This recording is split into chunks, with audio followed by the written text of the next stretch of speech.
It's a story over 2,000 years old about the birth of China's first imperial dynasty. It was a time of conflict, a time of betrayal, and the lust for power.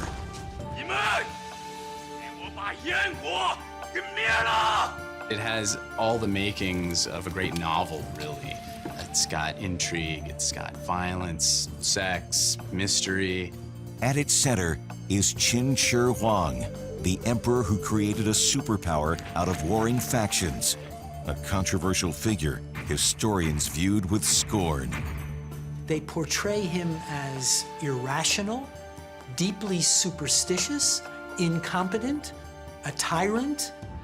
But is this depiction of Qin Shi Huang fact or fiction? What we know comes from the account by Sima Qian, who was actually writing during the historical period following the Qin dynasty. 我对秦始皇的评价，我认为他 His achievements outweigh any of his failures. 大于过的人。 Was he an incompetent ruler, a brutal tyrant, or a great leader? Now it's time to take another look at China's first emperor.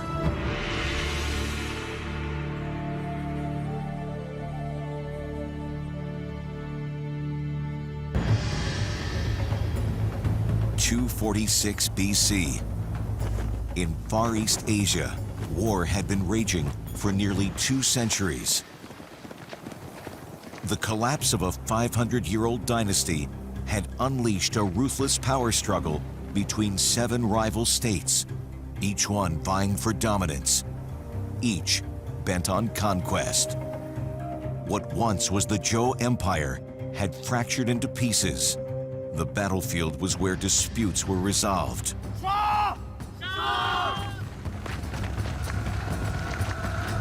Playing out the ambitions of their leaders, thousands of warriors engaged in a ritual of combat, wielding swords and facing their destiny.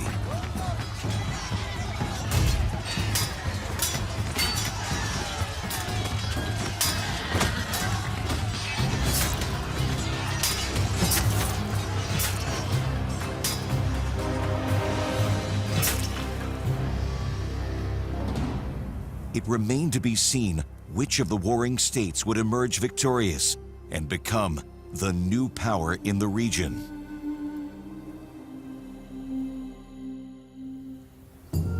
During the chaos in Xianyang, the capital of Qin State, on the western border of the crumbling dynasty, a new king was crowned. His ascension to the throne was unexpected and, to some within the kingdom, represented an opportunity.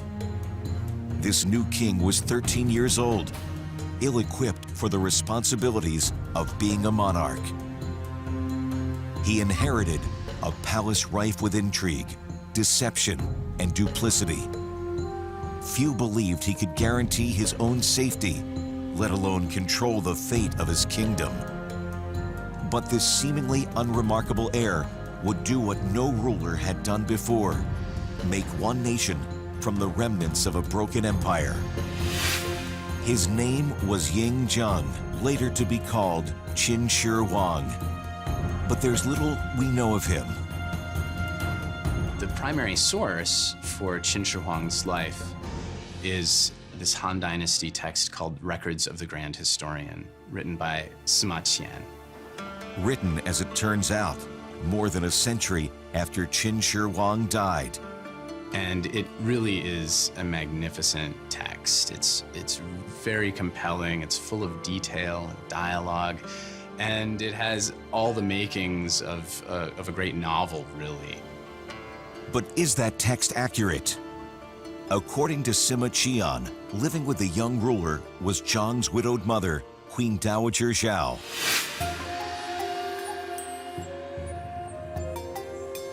She was the only person the young boy king could trust. Or so it seemed.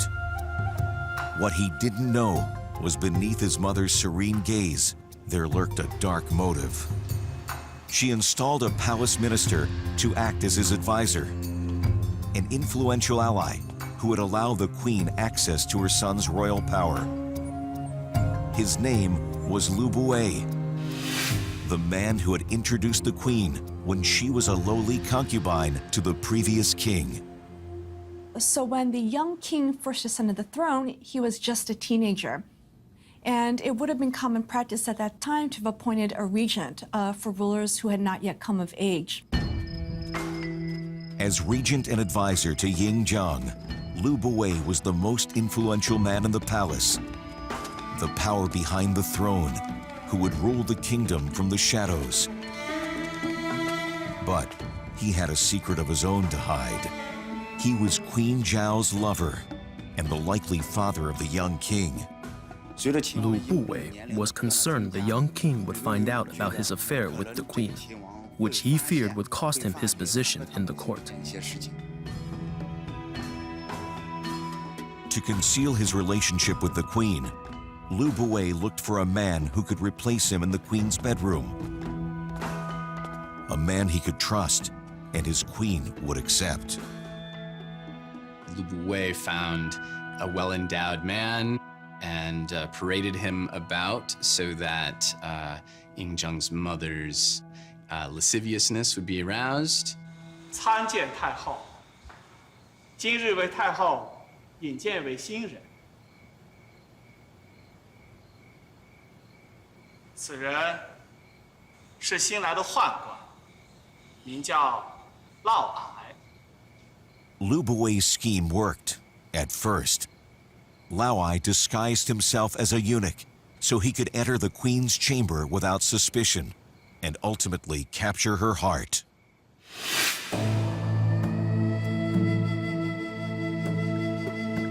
The queen was a willing accomplice in Lu Buwei's plan. Away from prying eyes, she and Laowai began a torrid affair that fueled a plot to overthrow her son, the king. Betrayals coming from within the palace were perils young Zheng had to anticipate. He may have possessed a king's power, but being a teenager, he was too inexperienced to use it effectively. As a result, he had to rely on Lu Buwei's advice, which may not have always been in his best interests. Despite the constant state of war in the region, Ying Zheng had inherited a kingdom that was steadily growing. There were talented generals, there were wise ministers already in place, and Lu Buwei was among them. So while Ying Zheng was a teenager, the Qin state continued to grow and consolidate land and become more and more powerful. But the end to centuries of war was still off in the future. Rival states were consumed in battling each other for survival and for supremacy.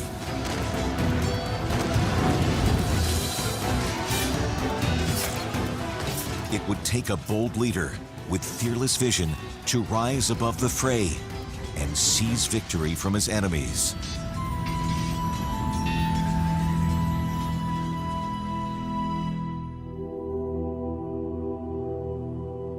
Eight years later, 238 BC, the affair between the queen and her lover had flourished. Laowai no longer pretended to be a servile eunuch. With the queen's support, he was now a powerful man, and the pair secretly had 2 sons together.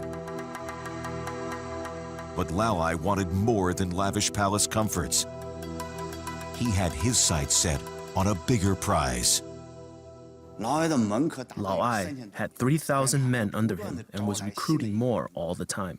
He wanted to seize Ying Zheng's throne for himself. But Laowai underestimated the now 22-year-old king. Ying Zheng got word of the planned coup.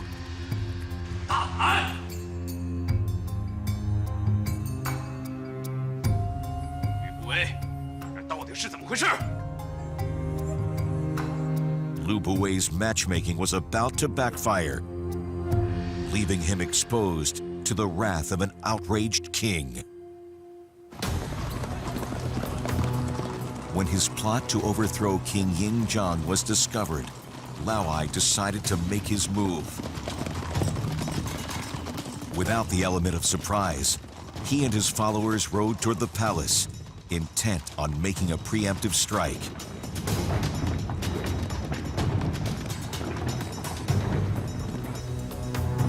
But the king was no longer a naive teenager. He had learned from his palace ministers and military advisors and had carefully planned a response. The king saw his chance to eliminate both Lao Ai, who was after his throne, and Lu Bui, his scheming, too powerful regent. Ying Zheng anticipated that Lao Ai would try to storm the palace by entering the front gate.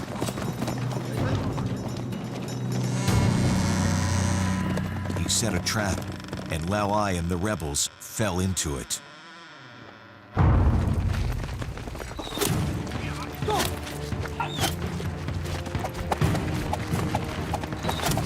Lao Ai could only wonder who had orchestrated the attack. Then he spotted Lu Bui, the man responsible for his rise in the palace.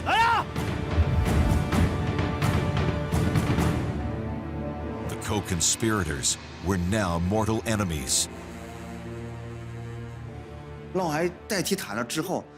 Lu Bui never thought that Lao Ai would pose a threat to his power in the court. But now he saw that if he didn't help stop Lao Ai's plan to overthrow Ying Zheng, he could lose everything. So that's why Lu Bui sided with the king against Lao Ai. It was all about preserving his position in the kingdom. To fail in a palace coup is to invite the most severe punishment. Lao Ai, the queen's lover, paid a terrible price for daring to plot against the king.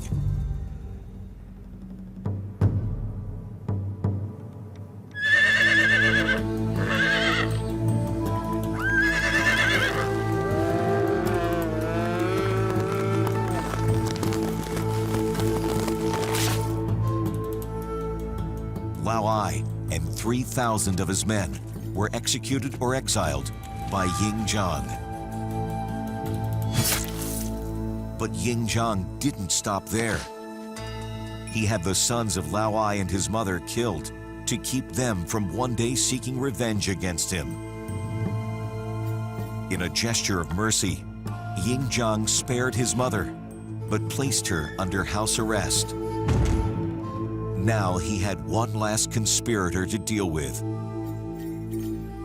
Lu Bui, his advisor and the mastermind of the match between Lao Ai and the queen, would have to pay for his betrayal. Ying Zheng dealt with Lu Bui at once. He sentenced him to exile in Sichuan province, where Lu Bui later committed suicide by drinking a cup of poisoned wine. So here, for the first time since taking the throne, Ying Zheng showed his willingness to act for himself. It was a turning point in the growth of the young ruler. The moment when Ying Zheng becomes the king of Qin and this powerful man is the moment at which Lu Bui decides to drink poison and kill himself, realizing that he had angered what had now become the world's most powerful man. Ying Zheng went on to unveil an ambitious plan to unify the 7 warring states into one. He began to appoint men of ability, guest officers, regardless of their background and origin.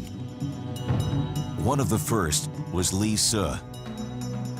Originally from the Chu state, Li Se had a superb legal mind and would later draw up the ruling ideology of the Qin Empire. Here we have an example of the first emperor allowing someone who came from an enemy state to serve him in a close position because he recognized that Li Se was someone who could be of use. Ying Zheng promoted another talented foreigner, Zhang Guo, a hydraulic engineer from the nearby Han state. In this case, what the first emperor wished to have Zhang Guo build for him was a canal that could be used to transform the area, the plain around the capital of Qin, into a fertile area. However, the canal project hit a snag from the very start. Ying Zheng learned that Zheng Guo, whom he trusted, was actually a spy from the Han state, sent to divert Qin's resources to wasteful projects. The king's most powerful advisors urged him to expel all foreign officers from the state. But then Li Se from the Chu state weighed in. He risked expulsion by writing a petition arguing that foreigners like himself were needed if Ying Zheng was to achieve his dream of unifying the states. 相使四君，切克而不内，舒适而不用，是使国无富利之实，而秦无强大之民也。 Li Se's petition was persuasive. Instead of expelling Zheng Guo, the king ordered him to continue building the canal. Many of the king's advisors urged him to expel all foreigners. But Ying Zheng rejected the idea. He was convinced that accepting them in his kingdom and using their talents was of greater benefit. Ying Zheng's decision to welcome foreigners would alter the course of Chinese history. The canal that Zheng Guo completed made the Guanzhong Plain into fertile land. And as agricultural production increased, the Qin kingdom grew richer than other states.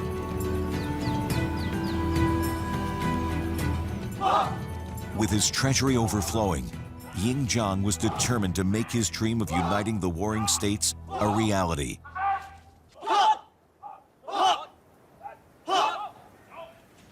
He reportedly recruited 1 million men to become soldiers, supplying them with the latest weapons and training them in the art of war. The result was a formidable fighting machine.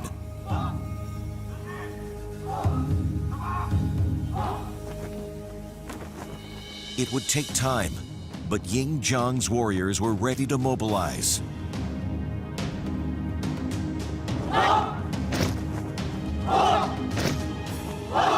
A million men stood poised to sacrifice their lives to fight their enemies on the battlefield and build Ying Zheng's mighty empire. In 230 BC, the 29-year-old king of Qin embarked on an epic campaign of conquest. He wanted to create an empire out of the pieces of the crumbling Zhou dynasty. And now he had the army to do it. The king's forces numbered over 1 million men, had a vast arsenal of weapons, and knew only one battle strategy: to attack.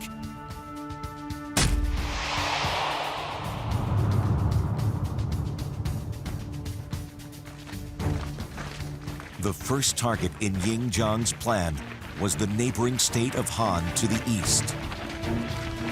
In the past, the states of the Zhou dynasty created a series of alliances and coalitions to protect themselves against the threat of a powerful enemy. It worked for a while, but things were different this time. Diplomacy proved useless against the Qin war machine. In little time, the Han state fell.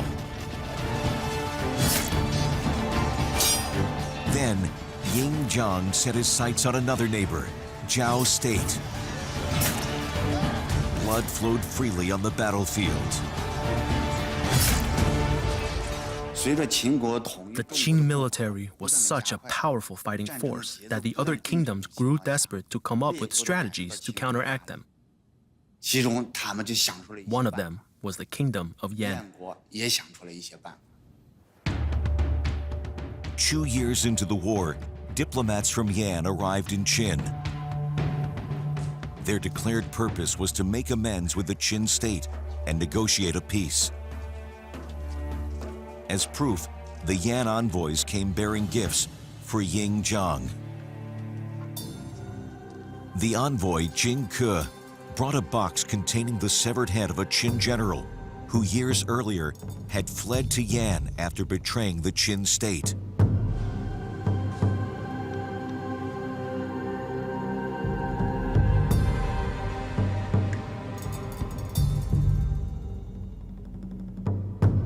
Jing Ke also brought a map of the Yan lands to be presented to the ruler as a gesture signifying the peaceful surrender of the state. But hidden within the map was a surprise.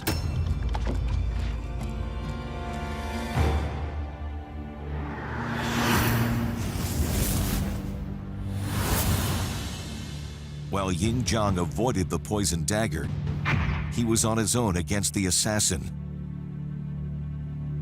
The king's ministers are not able to come to his aid because there's a law that says they must ask permission to move about the throne room, and they're not allowed to carry weapons either.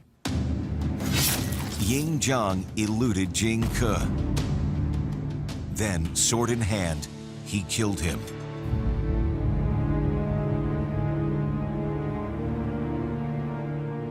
Despite escaping unharmed, the assassination attempt infuriated the king.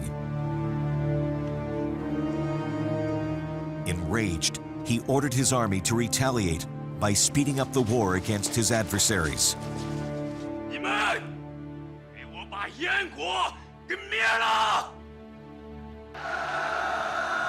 The slaughter began.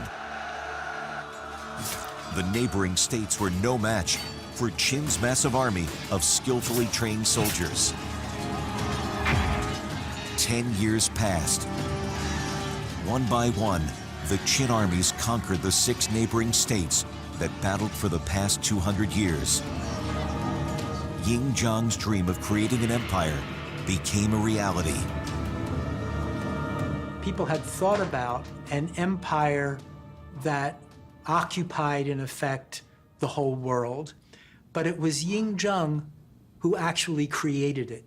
And by doing so, he created an ideal that would remain important for the remainder of Chinese history up until the present day. 221 BC. A massive crowd gathered for a coronation ceremony in the capital of Qin, where at 38 years old, Ying Zheng named himself Qin Shi Huang, the first emperor of a vast new territory, a territory we now know as China. The title of emperor meant that there was now one and only one sovereign, a declaration that the entire country was under his rule. This was the birth of China, a land of warring states that was now one nation. It was the dawn of a new era. Ying Zheng's assumption of the title, the august first emperor of Qin, or Qin Shi Huang, is crucial because it suggests to us that he no longer saw himself merely as a terrestrial king, but rather he saw his role as being elevated to that of the ruler of an empire, and a role that could be viewed perhaps on cosmic proportions. But as emperor, Qin Shi Huang still faced many challenges. Among them was the need to bring together people from different states and cultures under a single system to consolidate his realm.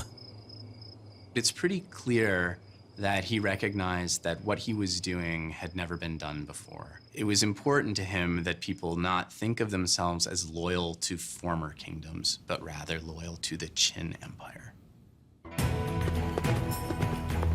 Unification began with a change in the system of government. Qin Shi Huang abolished feudalism, dividing the empire into 36 prefectures, or provinces, which were placed under his direct control. This centralization of power was unprecedented. Officials were appointed to positions on the basis of merit and ability, rather than on hereditary rights or family ties. This system, known as legalism, represented a break from previous traditions. The early legalists viewed humans as essentially selfish, but not necessarily in a bad way. They thought the state could harness this selfishness and allow their subjects to pursue their desires and passions in the service of the state. Qin Shi Huang had to overcome fierce opposition from powerful ministers for his reformations to succeed. To do so, he relied on Li Se, who served as his prime minister and wrote many of Qin's new laws. Qin didn't emphasize ritual and tradition, but instead they emphasized law and the importance of law codes, of something that didn't vary or change according to family or according to local place. This is something introduced by the Qin. In 1975, archaeologists got a first-hand look at Qin's legal system when over 1,000 bamboo slips were found in a small village in Hunan province. Analysis revealed that the laws were written during Qin Shi Huang's reign. The bamboo slips demonstrate how extensive and strict the laws were at the time. They regulated people's lives closely, and harsh punishments were meted out to violators.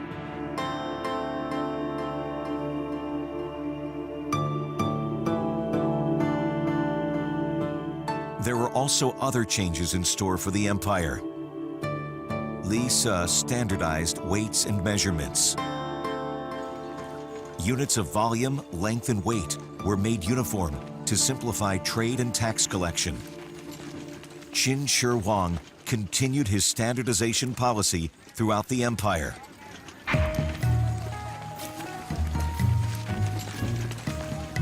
This is the Ban Liang coin of the Qin. At the time, different regions of the country used different types of currency. Qin Shi Huang unified the currency with Ban Liang coins, making buying and selling easier throughout China. But that wasn't the last of the emperor's changes. Among the reforms that Qin Shi Huang introduced to unify China, one stood as the most challenging. 大秦虽统一六国，但文字并未统一。 Each state in the newly created empire had its own form of writing, which made communication between them difficult. This was the biggest stumbling block to enforcing Qin's new laws and policies.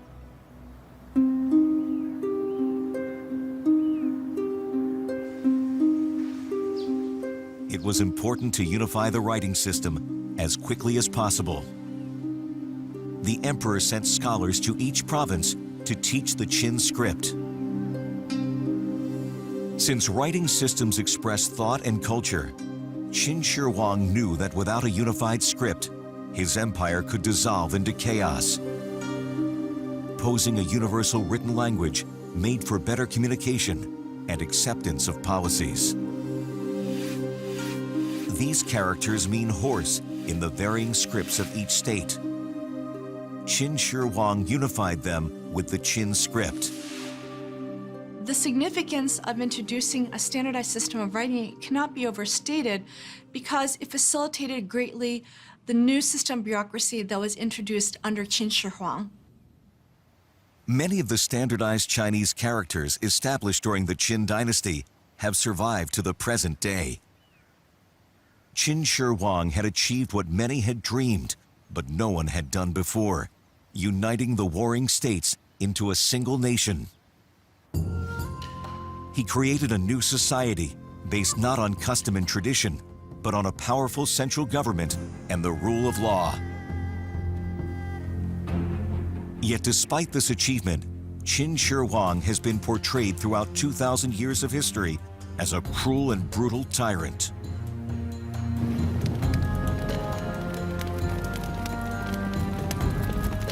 Some ancient records claim the emperor ordered the burning of books that he believed criticized his rule or undermined his power. He was also said to have decreed that dissident scholars be buried alive. The reasons for book burning, essentially suppressing freedom of thought and speech, were political. The emperor was concerned about the spread of ideas opposing his Reformation policies and challenging the legitimacy of his rule. Yet historians today question whether wholesale book burnings actually occurred. We doubt very much that if the burning of the books ever happened, that it really represented a burning of all of literature. I think we should, if it happened, we should take it as an example of a government wanting to control information, wanting to define what is right and what is wrong, to create a kind of orthodoxy. And I think there's nothing especially unique in that. Every country, every civilization wants to be able to tell its story the way they want to tell it. According to the historical accounts, the Qin dynasty did not destroy all books.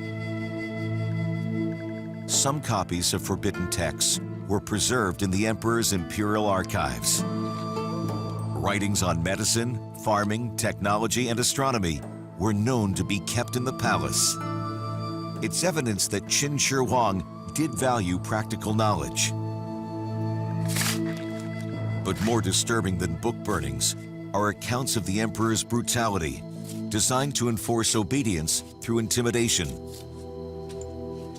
According to the records of historians writing after the fall of the Qin dynasty, Qin Shi Huang ordered that 460 Confucian scholars who owned copies of forbidden books were to be buried alive. But these accounts were written over a century after the burials were to have occurred, which leads historians to doubt their validity. And since in Chinese history there is a long-standing practice of dynastic histories being written by the successor dynasties, the view that is presented of Qin Shi Huang by Sima Qian, who was actually writing during the historical period following the Qin dynasty, presents a ruler who was a tyrant.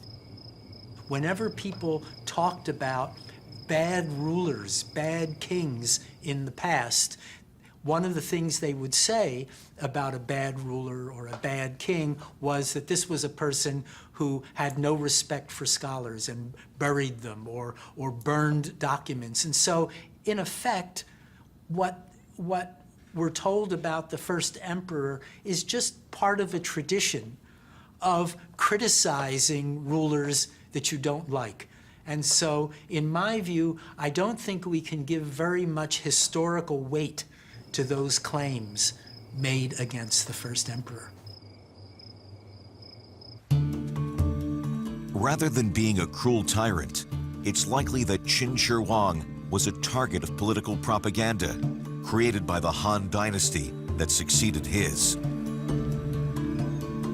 Its purpose was to discredit the Qin dynasty, and by doing so, justify and elevate its own existence. All of our sources for Qing dynasty history come from the subsequent dynasty, the Han dynasty.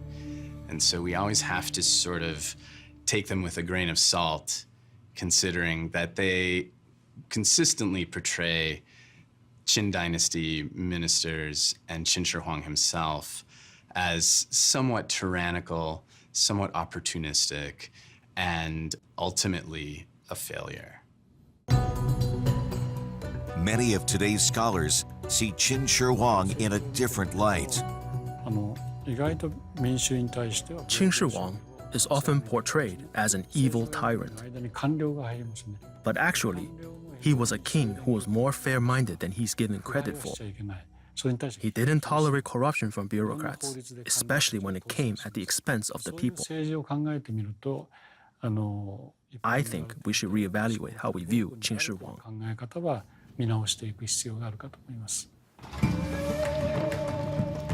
By virtue of his military and political prowess, Qin Shi Huang ended centuries of conflict and brought peace to the constantly warring states. During his 12-year reign, he journeyed throughout his realm in the company of his army to inspect the nation he had built. But he also had a personal reason for undertaking these tours. He wanted to live as long as possible. He wanted to prolong his lifetime.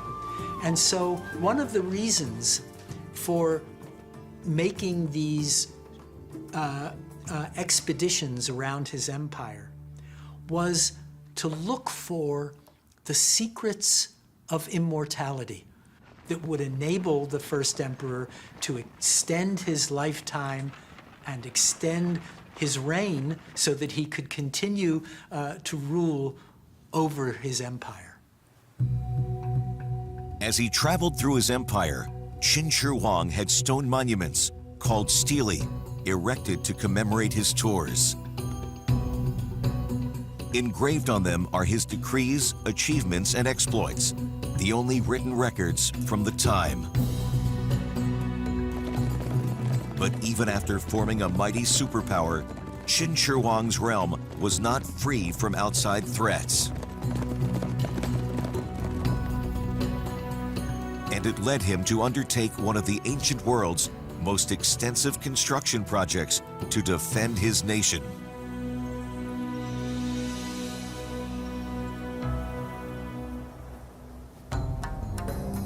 The Great Wall of China, erected as a defensive perimeter against enemies attacking from the north, has become Qin Shi Huang's most visible legacy. Today, it draws some 10 million visitors a year. Portions of the wall had already existed, built by rulers of the states Qin Shi Huang had conquered. The emperor's plan was to connect those walls with newly built barricades, a project involving as many as 1 million of his subjects, working over many years. And so he set about consolidating these pre-existing walls of other kingdoms. They weren't the brick and stone wall we know now. That was primarily a project of the Ming Dynasty. The Qin Dynasty wall was tamped earth, essentially setting up wooden frameworks and tamping earth between them, and then raising the frame to the desired height. Once completed, the Great Wall formed a vast structure running over 5,000 miles, a monument to Qin Shi Huang's vision of a great Chinese empire. His final great construction project was creating a national network of roads. 2,000 years later, these magnificent roads testify to the splendor of the Qin dynasty. The emperor probably traveled along this roadway on his inspection tours.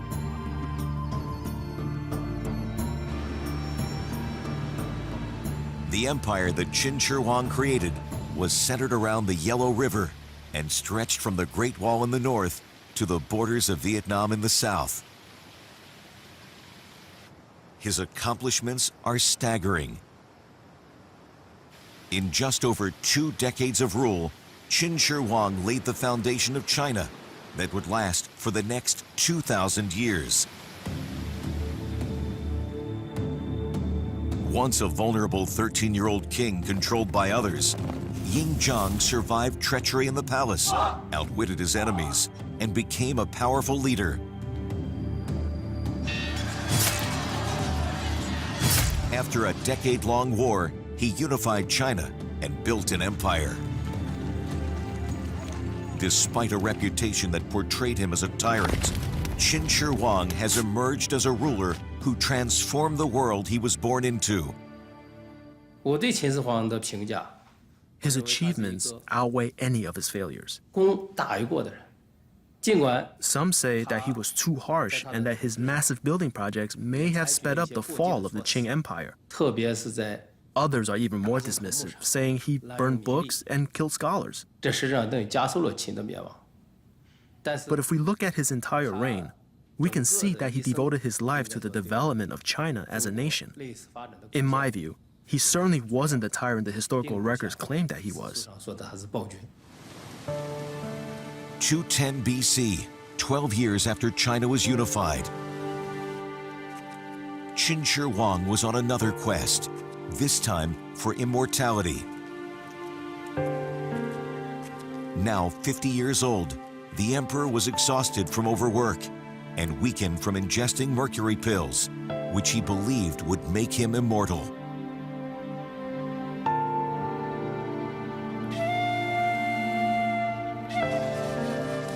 On a hot summer day, during a tour of eastern China, the emperor died.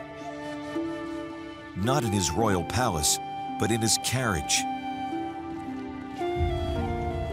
The exact cause of death was never revealed, though it's thought mercury poisoning likely played a part in his demise. The emperor's body was returned to the Qin capital and then laid to rest in his mausoleum under the man-made mountain in nearby Xianyang.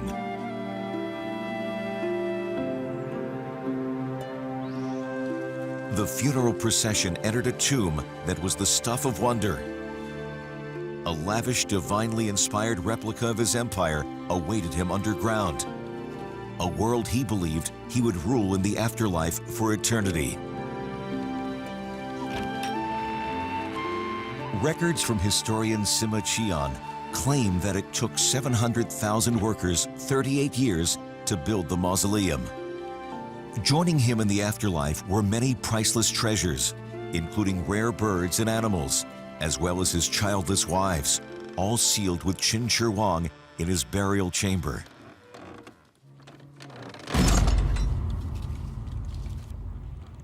A ruler who dreamed of immortality, he also had an army of terracotta warriors buried nearby to protect him in the afterlife and enhance his legacy. Qin Shi Huang has had a great influence over the last 2,000 years of China's history. Many of the systems and policies that he originated during his reign are still in place today. He is the one figure who cannot be left out of any record of Chinese history. Just 4 years after Qin Shi Huang died, the dynasty he established collapsed. But the nation he created lived on and still exists today. China is a country of 1.4 billion people, comprising 55 different ethnic groups who speak 120 different languages. Home to this rich diversity, for the past 2,000 years, it's remained one nation. We should keep in mind that the boundaries of empire that Ying Zheng created are more or less the boundaries of modern-day China. China now enjoys the greatest economic prosperity in its history. Scholars tell us the essential principles and beliefs of Qin Shi Huang are still woven into the fabric of the nation. I think it's safe to say that perhaps the most important legacy of Qin Shi Huang is the idea of empire itself.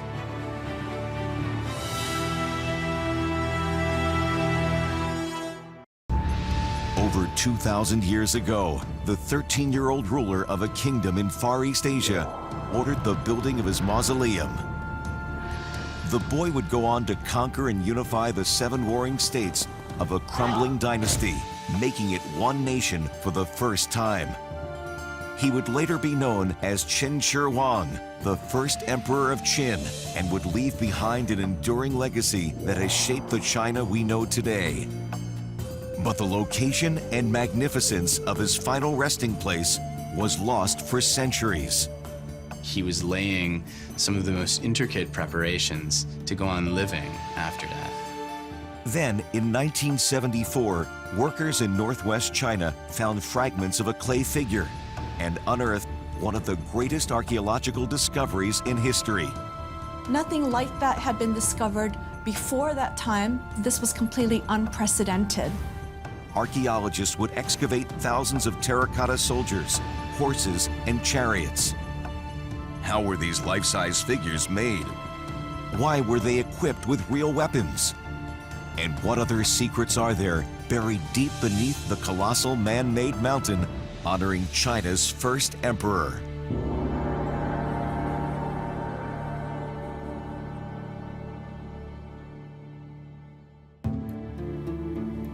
During the summer of 1974, near the central Chinese city of Xianyang, came news of a spectacular archaeological find.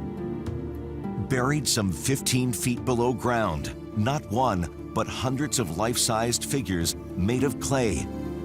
An army of soldiers that would become known as the Terracotta Warriors.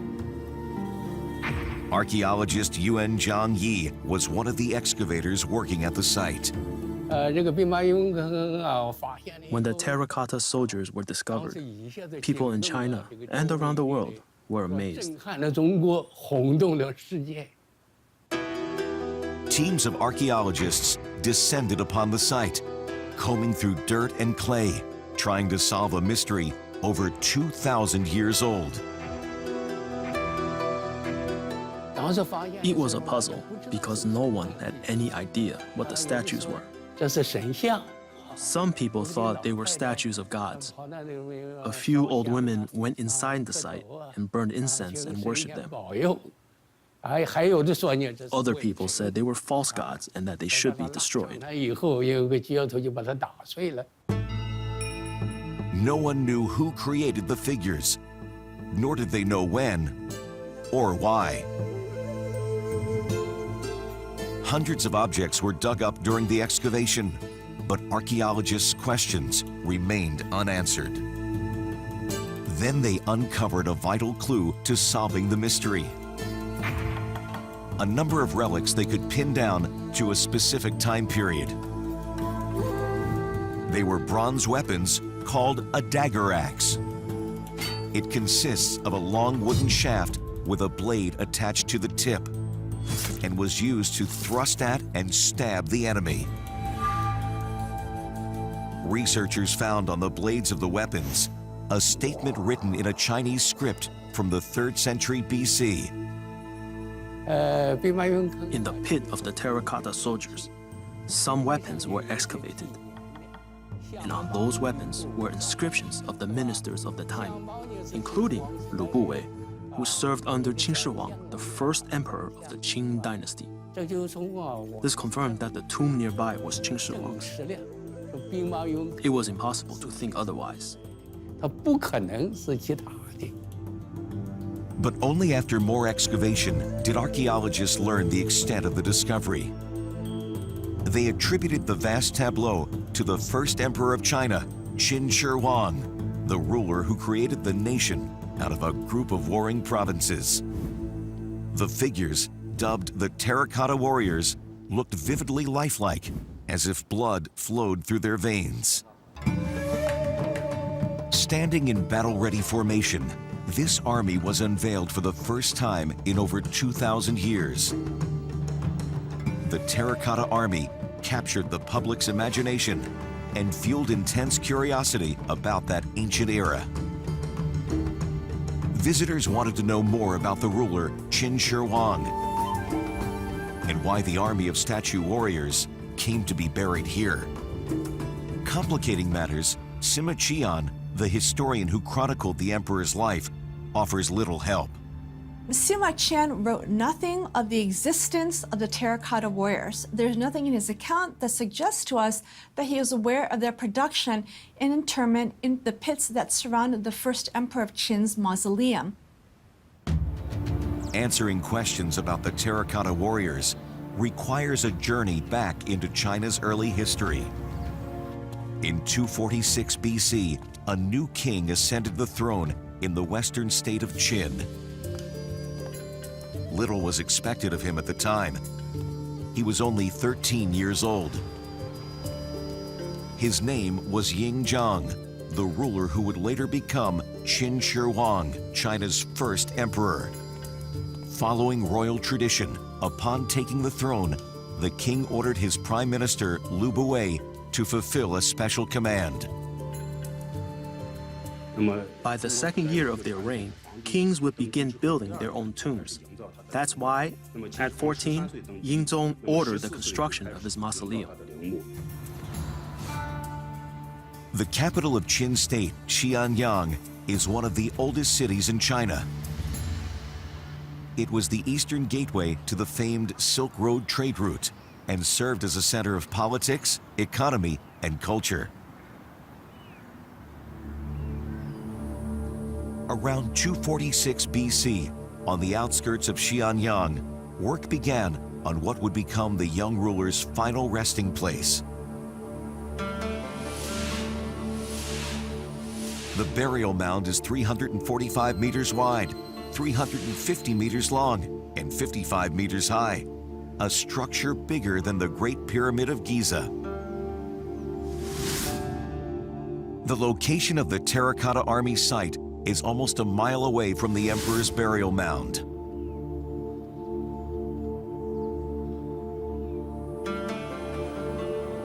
Because of the distance from Qin Shi Huang's tomb, archaeologists suspected there was more to the site than the life-size clay soldiers they uncovered in one of several pits below ground.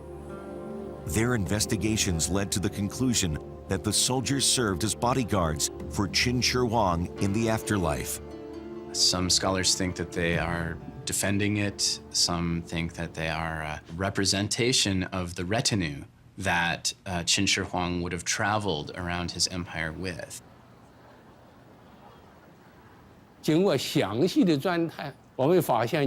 Our investigation of the site revealed it to be extremely large.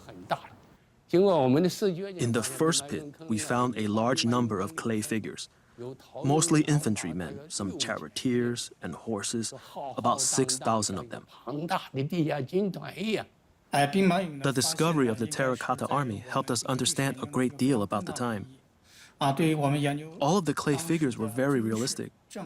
So by studying them, we learned much about the Qing military, the political situation, even the clothing they wore.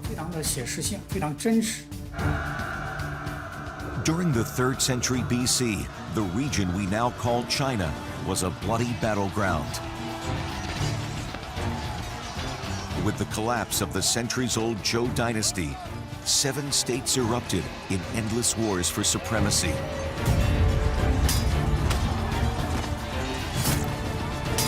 The battles went on for decades. Finally, by 221 BC, under ruler Ying Zheng, the Qin defeated all the other states.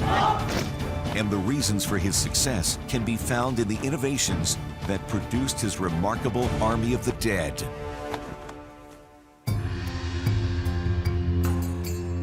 The world has never seen anything quite like the Terracotta Warriors. The figures are tall and wear expressions that reveal the imposing character and fierce resolve of the legendary Qin dynasty soldiers. Looking at them individually and in their military formation, you get a real appreciation for the strength of the Qing army. They're extraordinary, and it's no wonder that, with them, Qin Shi Huang conquered the other states.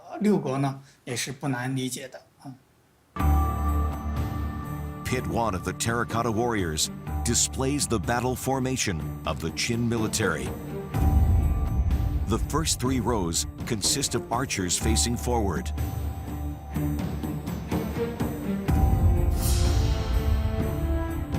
Behind them stand infantrymen in 38 rows, poised to strike upon the commander's order.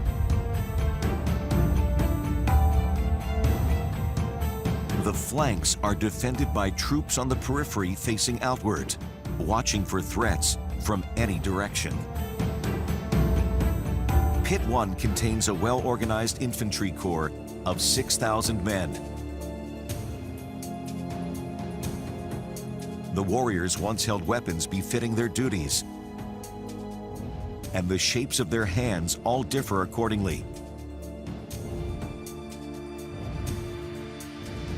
These are spears and dagger axes used by the infantrymen. Crossbows and bronze arrows allowed the warriors to attack enemies from a distance.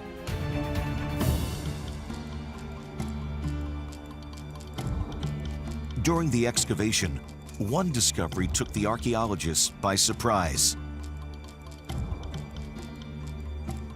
Despite being buried for over 2,000 years, the swords of the infantrymen were still in pristine, rust-free condition. The Qin dynasty's metalwork was highly advanced for its time.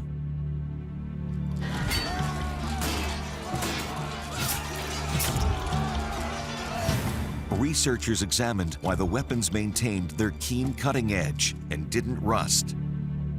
We did tests to see why the swords were still sharp after being buried so long. We found evidence of chromium oxide on the sword blades, which prevents them from rusting. It's impressive that China had developed this technology over 1,000 years before the Western world. After all, Germany didn't discover this method until the 1930s, and America not until the 1950s.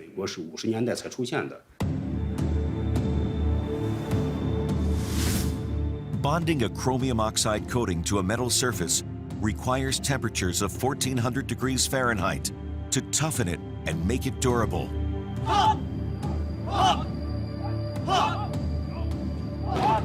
Because of this advanced technology, the Qin state's weaponry and its superior troop strength gave its fighters an advantage over their enemies on the battlefield.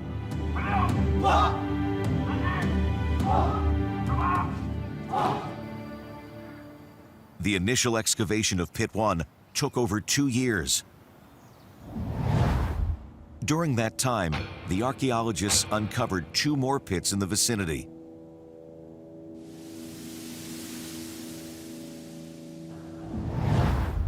Pit 2 is located about 60 feet from Pit 1 and is smaller in size. But measuring 136 yards wide and 107 yards long, it's still 3 times larger than a soccer field. The figures and weapons here differ from Pit 1. Pit 2 contains a variety of soldiers, including archers and charioteers, compared to Pit 1, which contains mainly infantrymen. After 20 months spent removing earth and timbers, archaeologists found Pit 2 to be full of chariots, archers, and cavalrymen. Soldiers with crossbows stood in formation at the front, while cavalrymen were positioned behind them. Flanked to the side was a mixed array of mid-sized chariots and infantrymen, with 3 armored men placed in each of the 4-horse chariots.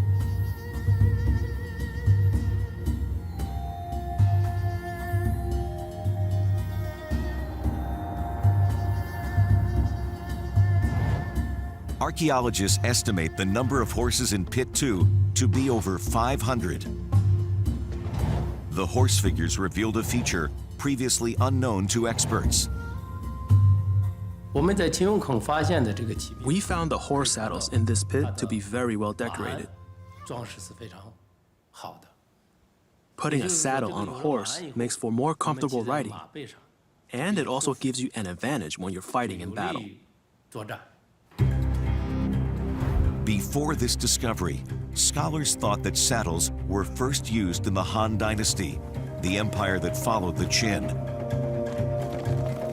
Saddles were known to greatly improve the speed, mobility, and tactical strategy of the cavalrymen.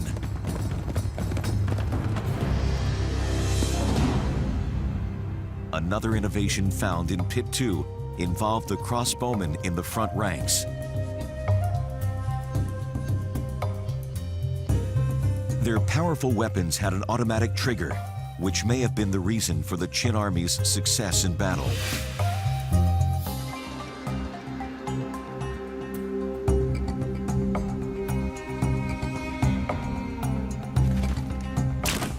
Some experts think the crossbow had a range twice that of today's modern assault rifles. During battle, soldiers with crossbows must have shot bronze arrows continuously from the front lines, bombarding the enemy forces from as much as a mile away.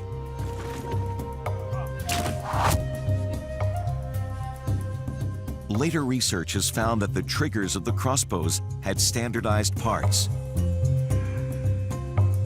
This would allow soldiers to quickly replace broken or defective triggers with a spare while on the battlefield. This was the earliest instance of China standardizing weapons. We think of standardization as a modern concept, but examining these weapons from the Qing dynasty, it's clear they were technologically advanced in terms of production. So scholars now say the Qing dynasty was the first to make weapons with replaceable parts.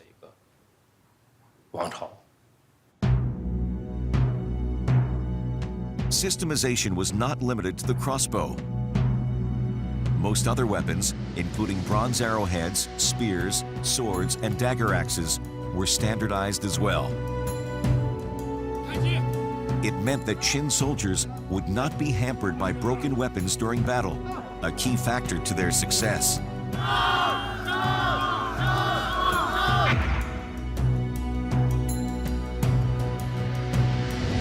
While Pits 1 and 2 contain thousands of infantrymen and cavalrymen, Pit 3 is the smallest and houses the Army's high-ranking officers.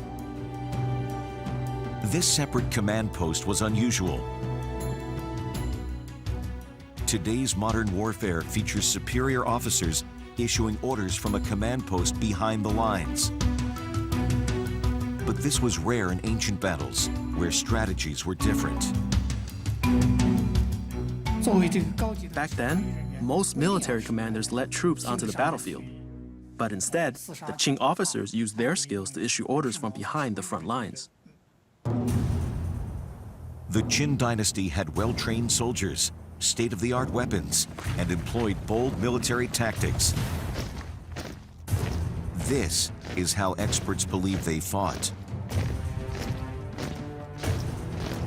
When the commanding officers gave the orders, soldiers with crossbows at the front lines attacked first, raining arrows down on the enemy.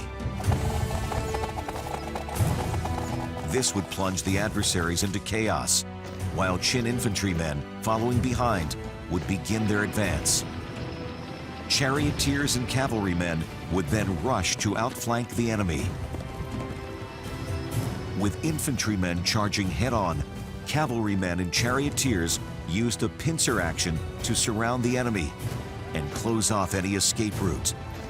The result: annihilation.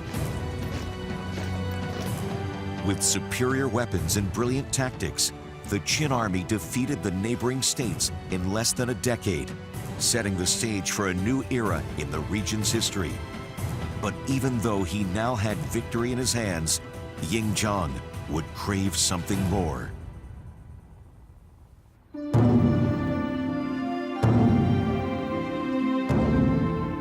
In 221 BC, following the end of nearly 2 centuries of war, a grand ceremony took place in the Xianyang Palace. Here, Ying Zheng, the 38-year-old ruler of Qin State, declared himself sovereign over the lands of the former Zhou dynasty. He assumed the new name Qin Shi Huang, the first emperor of the new Qin dynasty. When the king of Qin, Ying Zheng, crowned himself the first emperor of the Qin, that was an unprecedented move, and it shows that he understood the magnitude of what he had accomplished. It suggests to us that he no longer saw himself merely as a terrestrial king, but rather he saw his role as being elevated to that of the ruler of an empire, and a role that could be viewed perhaps on cosmic proportions. Qin Shi Huang would go on to unify his realm by imposing a series of reforms, abolishing the long-standing feudal system, centralizing the legal code, standardizing weights and measures, introducing a common currency, and establishing a single writing system. But despite his triumphant achievement, there was one goal that eluded Qin Shi Huang: It was his desire to conquer death, to be immortal, an emperor in the afterlife. Qin Shi Huang's pursuit of immortality is known to us from the accounts of Sima Qian. This would not have been at all unusual at the time. What is unusual, however, is the great lengths to which he went in order to create his post-mortem environment. The idea is clearly that the deceased would continue to live in death as they did in life, and they would want the comforts that they had in life. Qin Shi Huang demanded that his mausoleum, which had been under construction since he was 14 years old, reflect the scale of his power and grandeur. Ancient records say over 700,000 laborers worked on the site for over 3 decades. They created a prominent earthen mound that rises to 150 feet while digging the emperor's royal resting place deep underground. In the past, people have said that while they were building the tomb, workers dug down through 3 separate springs, which we think means 3 layers of underground water. That's about 85 to 90 feet below the surface. It was brutal, back-breaking work that came with a high price. Archaeologists later discovered mutilated skeletons that told a horrifying story. Countless workers died of exhaustion and were buried in mass graves. Others were apparently killed to keep them from revealing the secrets and location of the tomb. It took 38 years to complete the mausoleum of Qin Shi Huang. His royal chamber was placed in the center of the burial mound. Inner and outer walls were built complete with watchtowers. Many pits containing the warriors of the Terracotta Army were also located nearby. The emperor's underground palace was constructed over 2,000 years ago, but it still awaits excavation. Qin Shi Huang's tomb is in the middle of the mausoleum grounds, which is just under a square mile in area. No one knows for certain, but it's thought that the underground palace lies under the earthen mound there. Compared to the other mausoleum sites, this is considered to be one of the world's largest, if not the largest. Nearly 5 million visitors come annually to see the excavation site. What draws in most visitors is the massive Terracotta Army. Out of 8,000 life-size terracotta warriors found by excavators, not one of them appears to be the same. Because of their highly realistic appearance, it is often said that the terracotta warriors were intended to be portraits. While we cannot answer this question definitively, what we do know is that their method of construction was highly modular and that this was work carried out by palace artisans. Experts marvel at the creation of the terracotta warriors, saying they could not easily be made, even with modern technology. So how did Qin state artisans create them? This demonstration shows contemporary artisans creating similar figures out of the local clay. If the clay is too wet or too dry, the sculpted figure would fall apart. So back then, Qin artisans used a special technique to create the warriors. In this case, they made clay ropes and formed the figure from bottom to top. As a result, the hollow statues would be less likely to collapse under their own weight. This method also lent itself to individualizing each figure. By adjusting the thickness of the clay ropes, the sculptors could make different shaped bodies. Once the bodies were complete, they would add the finishing touches, such as armor details.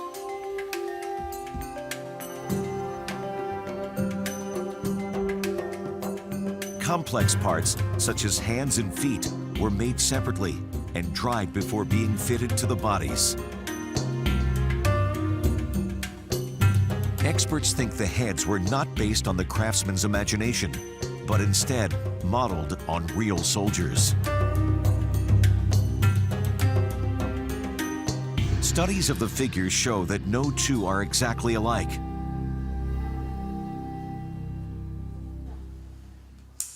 From their facial features and apparel, it's possible to discern differences in the warrior's age, function, and rank, as well as determining where in the country they came from. The facial features of the warriors reflect a range of people from the empire, including the Shanxi area, the eastern part of China, Sichuan, even the western region of China. In 1999, excavators found different terracotta figures in a pit located not far from the others. They were in sharp contrast to the soldiers and officers of the Terracotta Army. To begin with, they're not dressed in military outfits or wearing any type of armor, nor are they aligned in a group formation.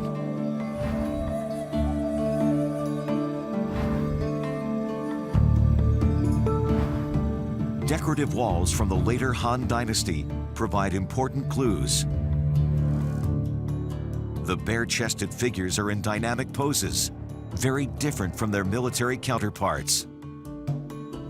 The figures look like they're captured in mid-performance. They show us another side of the emperor's royal life back then. Royal life during Qin Shi Huang's reign had all the trappings of luxury and splendor.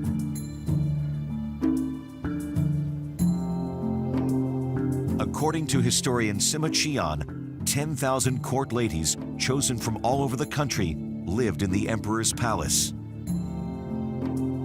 They served at the pleasure of Qin Shi Huang, with the best dancers performing during banquets.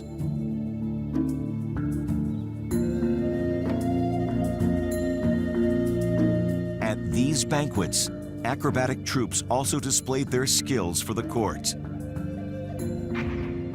They were called baiji, a word referring to entertainments that gave 100 different joys to the audience. Included in the performances were demonstrations of physical dexterity and strength.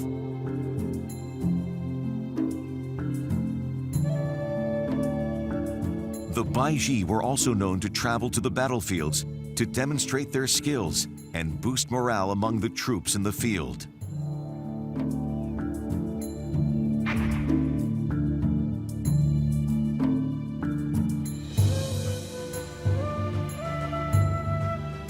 Acrobatics is one of the oldest arts in China, a tradition famously carried on to this day.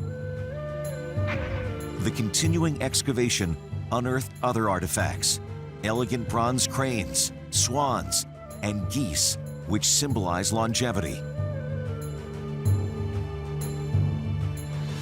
In yet another pit, archaeologists found stone armor made for Qin Shi Huang's warriors, leading researchers to wonder what other treasures will be revealed next.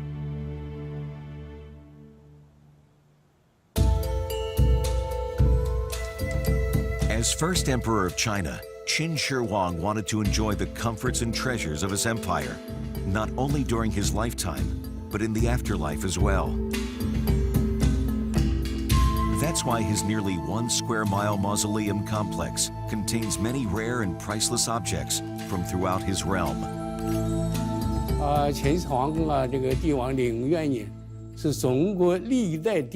Qin Shi Huang's mausoleum is the largest of all the royal tombs in China. We found it to be relatively well preserved, containing a rich array of artifacts. So far, we've found about 180 pits filled with fascinating objects. It's a real underground treasure trove that tells us a great deal about him and his realm.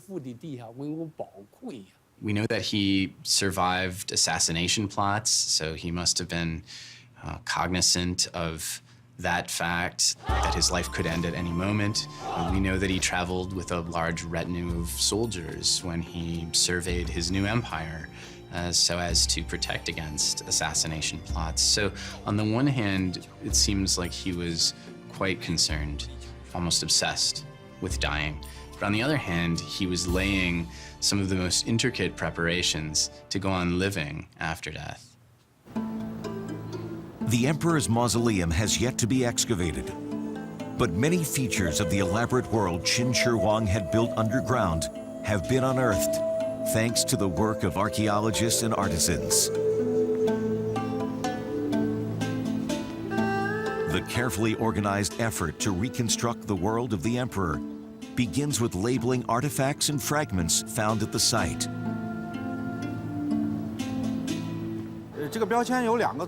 The labels have two functions. First, they indicate where an artifact was found in the pit. Second, it makes it easier for us to find similar pieces while we're doing our restoration work. As part of the restoration process, pieces of the relics are carefully cleaned, using special tools to avoid damaging them.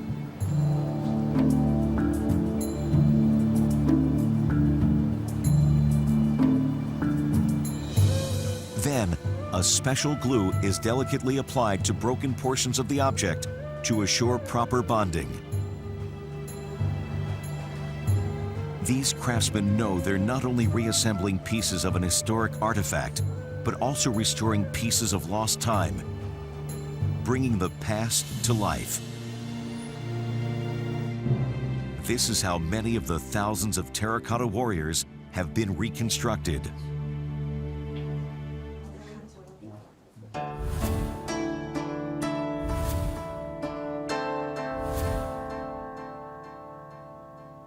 During the immense excavation and restoration project, researchers encountered another surprise. Today, the warriors appear reddish-brown and gray, consistent with the color of the clay in the area. But in removing 2,000 years of dirt and debris from the surface of the figures, traces of vibrant paint were detected. Archaeologists have concluded that the terracotta warriors looked far different when they were originally created. The soldiers were painted very colorfully. You find traces of red, yellow, green, purple, and black. The colors on this figure faded when it was excavated, but we found most soldiers still have bits of paint on their uniform collars. This is how some of the warriors looked when they were found buried in the dirt. But once the figures were exposed to the air, the colors quickly disappeared like a mirage.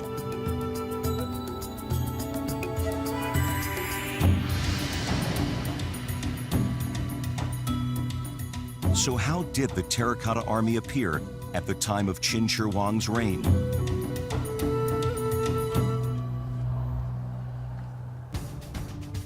Based on the research of archaeologists who have studied these figures for over 40 years, the warriors would have looked very different.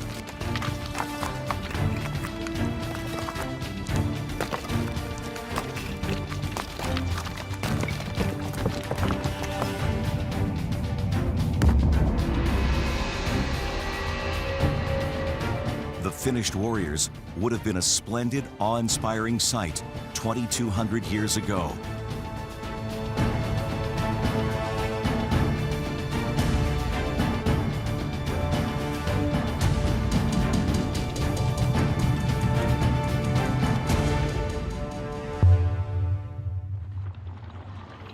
After forging one nation out of a cauldron of warring states, Qin Shi Huang did not retreat inside his lavish palace. He made a number of inspection tours of his empire, traveling under the protection of his guards. On at least 5 occasions, the first emperor made a tour of his empire. It seems, in fact, that he really enjoyed doing this, that he preferred getting out of the capital and surveying the lands that he had conquered. I think it's part of human nature to want to see, in effect, what you own. This bronze chariot found in Pit 2 shows the remarkable craft of the Qin dynasty artisans. It's a half-sized replica of the one Qin Shi Huang rode during his journeys. The bronze chariot really is the best relic, the crown jewel of them all, especially when you consider its size and the technology involved in its construction. It consists of about 3,000 pieces. Even using modern processes like welding, you can see it would take a great deal of effort to build it.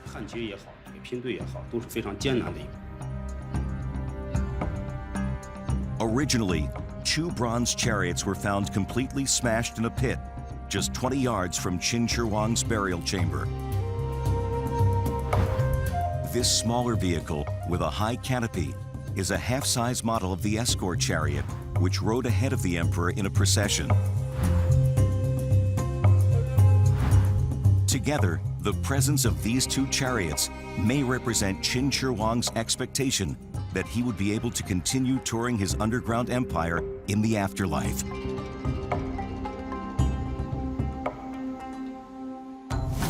The fascination generated by Qin Shi Huang's terracotta warriors continues decades after they were first discovered in 1974. But at the site of the first emperor's mausoleum, one great mystery lingers. Though hundreds of relics have been discovered and excavated, Qin Shi Huang's burial chamber has remained unexplored. We don't know what's actually inside the burial site. In his writings, Sima Qian describes it in great detail, mentioning that there are depictions of the constellations in the ceiling overhead and on the floor, recreations of rivers and oceans filled with mercury.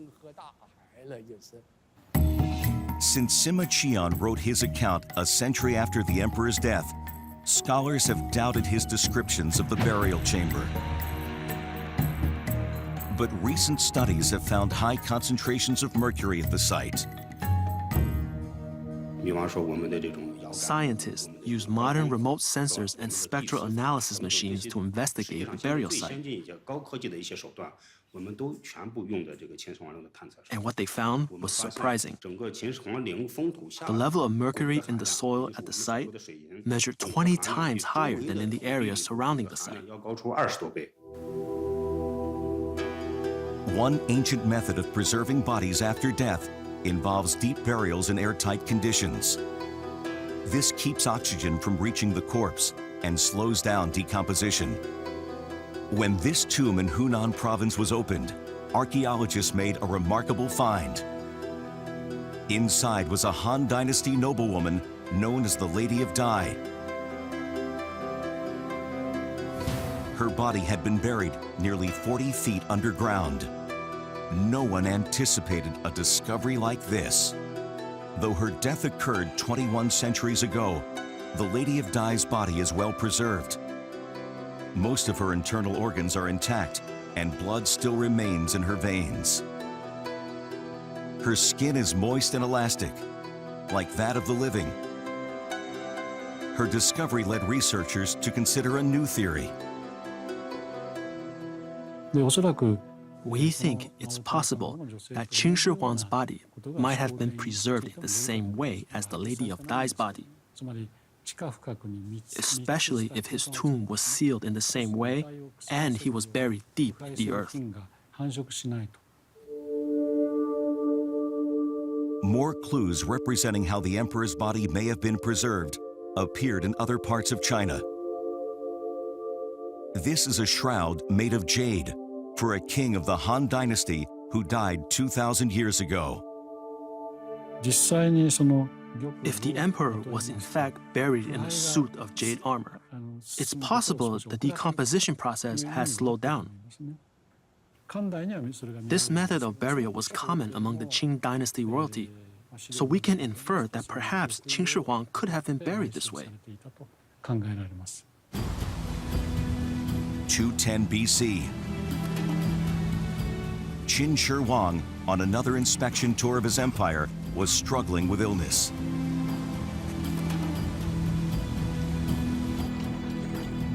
Despite his search for the elixir of life that he believed would grant him immortality, he died at 50 years old. Now began his last earthly journey, back to Xi'an and his final resting place. He had created a small-scale version of his empire and his palace underground, where he could oversee the world he unified for eternity.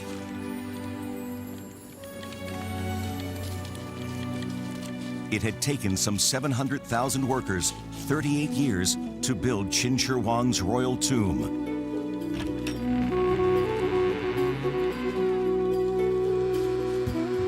Then, in 210 BC, the emperor, together with his many priceless treasures, his childless wives, and his dreams of immortality, was sealed in his burial chamber.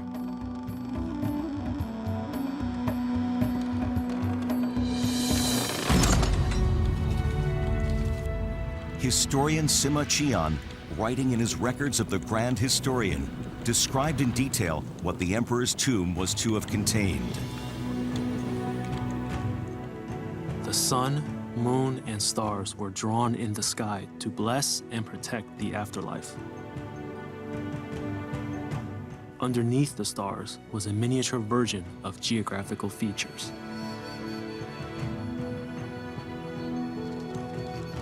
Mercury filled the river so as never to dry up, and torches burning mermaid oil will never be blown out.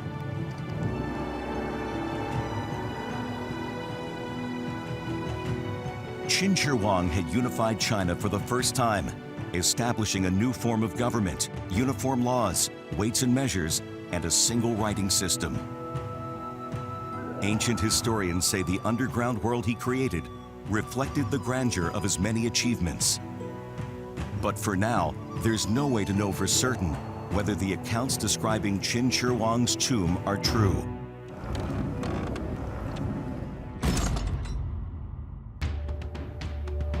The Chinese government has steadfastly refused to excavate the first emperor's burial chamber, a position at odds with what many in the general public would prefer. There are no plans to excavate the underground palace in the future, because the excavation itself could destroy what we're trying to preserve. Though we're not excavating the tomb at present, we might consider whether, in the future, we could use new forms of technology to investigate the underground palace. In my view, I'd say it's possible. For now, we can only peer into the emperor's tomb through ancient writings and our imagination. During his life, Qin Shi Huang hungered for immortality. And now, over 2,000 years after his death, thanks to the work of archaeologists and artisans and the unforgettable Terracotta Army that still guards his memory, he's achieved it.